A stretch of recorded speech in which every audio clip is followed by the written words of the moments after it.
For several generations, Santa's shop was a machine, efficiently manufacturing Christmas wishes and dreams. And the logistics were flawless, not to mention delivery.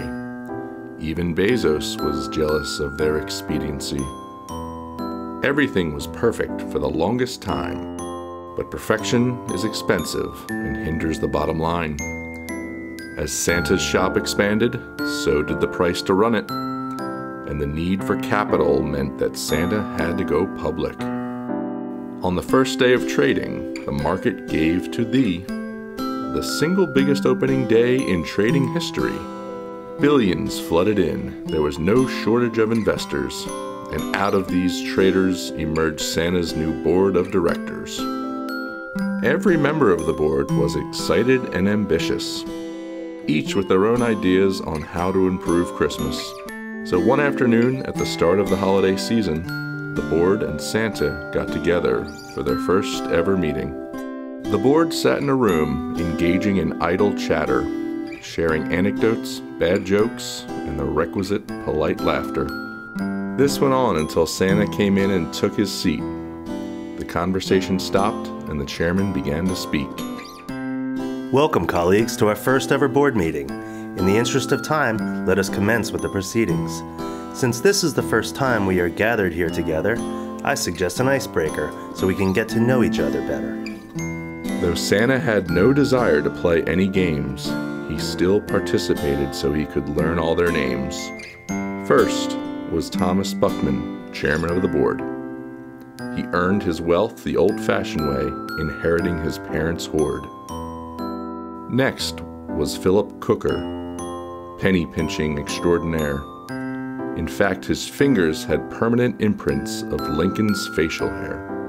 The resident technophile of the group was Victor Hayden. He was a lover of all things related to automation. Jordan Owens was the youngest member there, and he desired a modern Christmas with eco-friendly flair. Lastly, Kathy Fletcher's positivity was on display, even when explaining the inequities of Christmas Day. This group was ecstatic to be assembled here together. It was like the Avengers arrived to make Christmas better.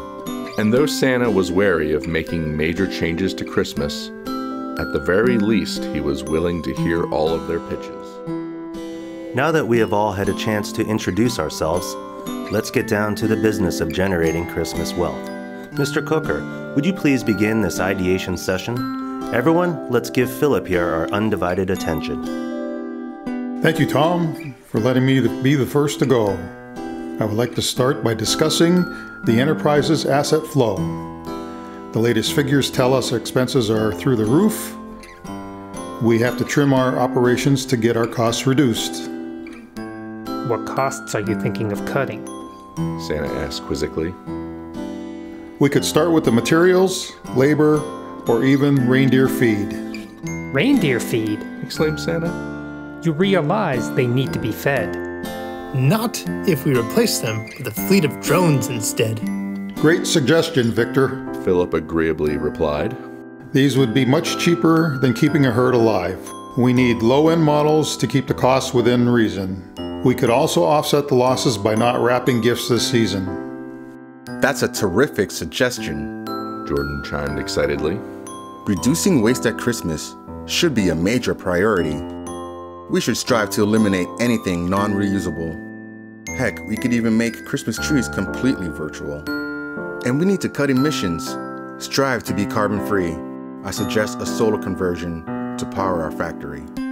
Solar power? Santa said. Here at the North Pole?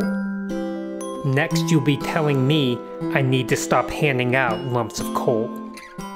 That's a great idea, Kathy said. All children deserve gifts. So I vote for the decommissioning of your naughty list. You must be joking. Christmas is a privilege, not a right. It's that attitude right there that we must continue to fight. In fact, the whole holiday needs a jolt of diversity. I propose creating a Santa of every ethnicity.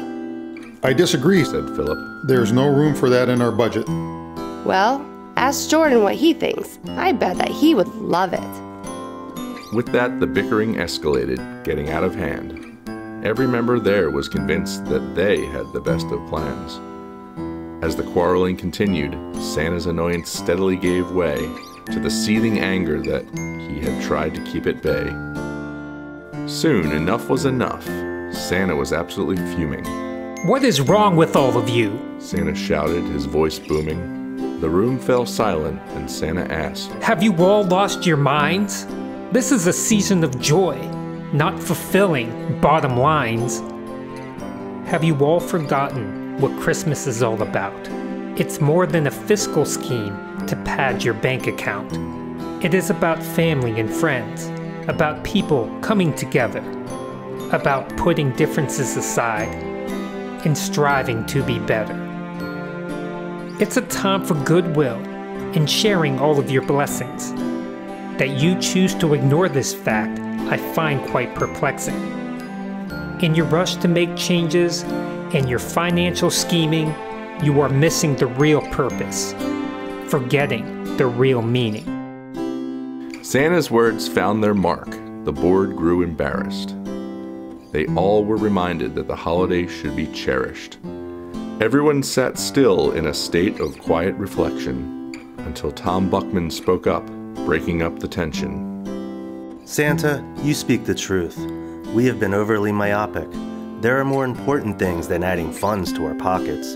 To me, it is obvious what we need to do in order to ensure Christmas's meaning will come through. The best solution is that Christmas should be franchised, the holiday market cornered, our value maximized. We would be bigger than Starbucks and Chick-fil-A combined. In every city in the world, it would be Christmas all the time. Santa sat back with a look of pain across his face, while the board applauded this new vision they would chase. With that, the meeting ended and the board members left the room, but Santa stayed behind feeling angry and confused. As he sat there dejected, out of the corner of his eye, Santa caught Jordan quietly walking back inside. Jordan looked at Santa and said, I wanted to give you this. And he handed Santa an early Christmas gift. Growing up, Christmas always meant the world to me. Now I have the chance to thank you personally. Then Jordan turned around and walked out into the hall, and Santa smiled and thought, there is hope for us after all.